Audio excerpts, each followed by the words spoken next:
Feeling ko kaya kong mag-live show. Feeling ko kasi live show, dalawang live show lang kami. Sabi ko, Lord, please. So, nung sinabi sa akin yan, no, so, syempre, mayroong Cameron, Jakim, Sloan, Shy. Sus ko, ang gagaling. Talagang mapalad ako nung unang sinabi, the first artist who's moving on to the live shows is Sofronio.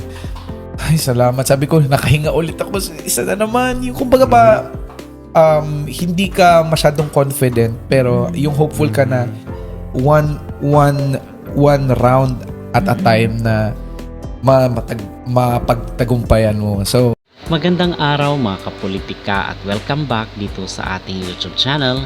In this video is atin naman pong panunuorin itong naging interview, part 2 interview ni Sofronio Vasquez dito kay Kuya Jom, kasi ibinahagi ni Sofronio saang parte ng kanyang journey dito sa The Voice USA siya nahihirapan. Kasi kahapon ay ating napag-usapan yung ibinahagi, ikwento ni Sofronio ang pag-save at pag-steal ni Michael Bublé dito sa kanya sa The Voice USA. Pero bago ang lahat ay huwag kalimutang mag-like at mag-subscribe na rin kayo para updated kayo sa ating mga latest issue. At kung kahapon ay ating napag-usapan yung part 1 dito sa interview ni Sofronio Vasquez dito kay Kuya Jom, na kung saan ay ibinahagi niya yung isa sa mga journey niya dito sa The Voice USA. At doon po sa paunang interview ay na-mention nga ni Sofronio Vasquez yung pagbato sa kanya ng silver shoes ni Jennifer Hudson sa kanya, which is part ng compliment according to Michael Bublé. So napag-usapan rin natin ang pag-save at pag-steal ni Michael Bublé dito kay Sofronio, na kung saan ay para mag-advance siya sa next round. But dito mga kapolitika, ang ating pag-uusapan at ating panunuorin in this interview ay yung saang parte ba ng kanyang journey dito sa The Voice USA ang nahirapan si Sofronio, kasi nakikita naman natin na parang very kalmado lang at hindi natin makikitaan na nahihirapan itong si Sofronio every time na kumakanta siya ng iba't ibang awitin dito sa The Voice USA. So dito ay binahagi ni Sofronio mga kapolitika yung moment na ipinakanta sa kanya yung Unstoppable. And then kasi marami siyang kinanta dito sa The Voice, diba? So yung Unstoppable daw dito siya nahirapan, at ang sinasabi niya na doon sa moment na ni-review na ni Michael Bublé yung kanyang areglo dito sa kanta ay hindi daw nagustuhan ni Michael Bublé, kung kaya umabot daw ng mahigit 1 oras yung coaching time dito kay Sofronio, kasi tinitimpla talaga ni Michael Bublé ano ba yung nararapat, yung genuine at authentic na Sofronio when it comes na mag-perform na siya doon sa part na yon. At dagdag pa nga ni Sofronio ay naging inspirasyon niya daw yung ilan na mga singer dito sa ating bansa, namely itong si Regine Velasquez. Although dito naman kasi sa The Voice USA sinabi niya na hindi naman kasi rin dito pataasan ng boses, although plus factor yon, but hindi rin talaga ang maging basis kung ikaw ay beritera or beritero. So hindi daw yun ang maging basis or measure para manalo dito sa nasabing kompetisyon. Kumbaga yung conveying power mo lang, yun ang mahalaga daw dito, na ma-deliver, ma-express mo yung kanta according sa iyong emosyon. So ito yung sabi dito ni Sofronio Vasquez. At mga kapolitika ay binahagi rin po ni Sofronio yung hindi pa nag-expect na manalo dito sa The Voice USA. Kumbaga itong si Sofronio ay laging on the go lang at continue lang yung kanyang enthusiasm at yung kanyang passion sa pagkanta dito sa nasabing kompetisyon, at ipinakita niya lang kung gaano siya ka-genuine at authentic dito sa kanyang pagsali sa The Voice USA. At dito mga kapolitika, sa kanyang nag-interview ay talagang grabe po pala talaga ang pinagdaan ng hirap ni Sofronio bago niya makarating dito sa finals, kasi merong mga laglagan na portion doon or part dito sa nasabing kompetisyon, and then kung malaglag ka ay hindi ka na mag-advance doon sa next round. So every time daw na tinatawag yung kanyang pangalan ay grabe daw po talaga ang kanyang pasalamat dito sa Diyos, kasi talagang ginabayan siya all throughout his journey dito sa The Voice USA. sa The Voice, you don't have to be vocally perfect. You just have to express yourself. Yung email, para talaga akong nanlumo. Yung areglo pa mismo, parang hindi ko naramdaman at all. Every time tawagin ako, thank you Lord, isa na naman pa rin talaga akong sobrang dami namin ginawa, VTRs, kasi syempre it's a live show, so lahat ng producers are yung sobrang excited na i-full force na yung mga pwedeng mangyari, ganun. E di, bumalik na kami, tapos yung song na binigay sa akin ulit, decision making for the first live shows is If I Can Dream, Elvis Presley. Wow.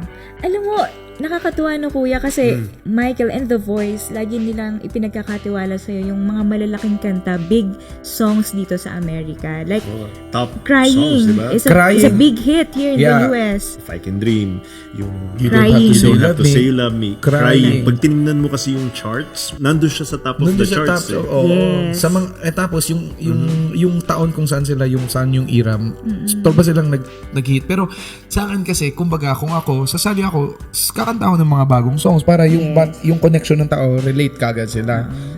When I was given the song If I Can Dream, talagang nag-research din ako. So, to my surprise, ito yung yung parang wow moment na meron ba tong sign? Yung song was performed by Elvis Presley as a closing show song sa Christmas special ng NBC, which is the highest rating that year, 1968. And yung time na kakantahin ko, yung song na yun was December 2, 2024. So exactly 56 years. Wow. After. Talagang serendipity, no? Grabe, parang nag-sink in lang sa akin. Grabe, no? So it added a little bit of extra pressure in a good way na talagang kailangan ko siyang i-nail. Yeah. And I think it's very similar to kasi di ba kung yun yung highest rated show ng NBC noong 1968, nung time na kinanta mo naman yung If I Can Dream, siya naman din yung highest viewed video nung sa mga kasama mo for The Voice during that time. Kasi pag tiningnan mo siya sa YouTube and then sa Facebook, di ba? And everyone was Pero commenting. napakahirap ng song na yun. Finale. So here comes the most important part of my competition, the finale. So Did you ever think na makakaabot ka sa finale? Nung pumasok ka sa blind, so nag-turn sila sa'yo, inisip mo ba na you will make it as far as making it to the finale? Never.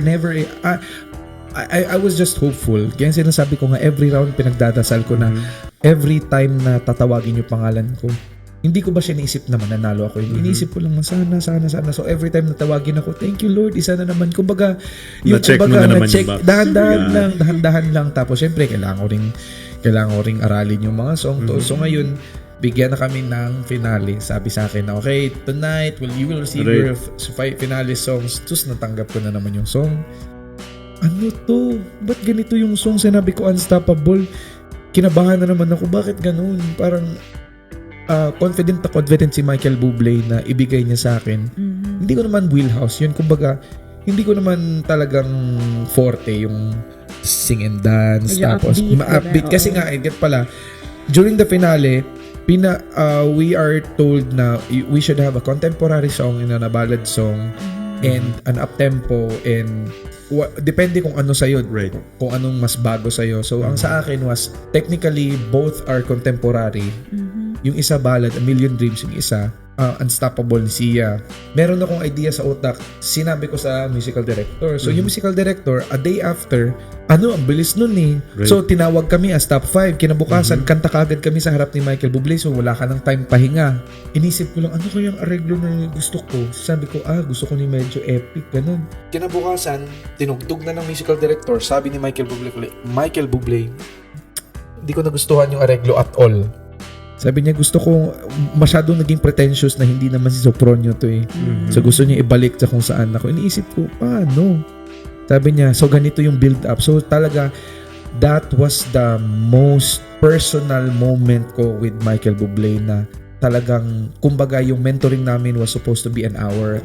He spent more than hours. Kasi sabi na ng mga producers na we have to move forward to the next contender or contestant and you need to finish this kasi lilipad ka pa, meron ba siyang event? Sabi niya, no, kailangan ko ayusin to kasi most important part ng competition eh. So, naramdaman ko din, ang sinasabi ko sa utak ko, pag malatag to, talagang gagalingan ako kasi to give back ba na talagang nininiwala. Sinasabi niya, meron talaga ako nakikita para sa iyo eh.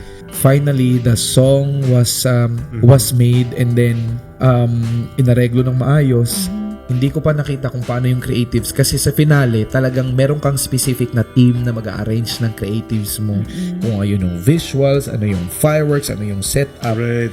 Grabe yung experience ko noon na ang sabi sa akin ng creative ganito yung magiging vision mo ng Unstoppable kasi iba-ibang araw.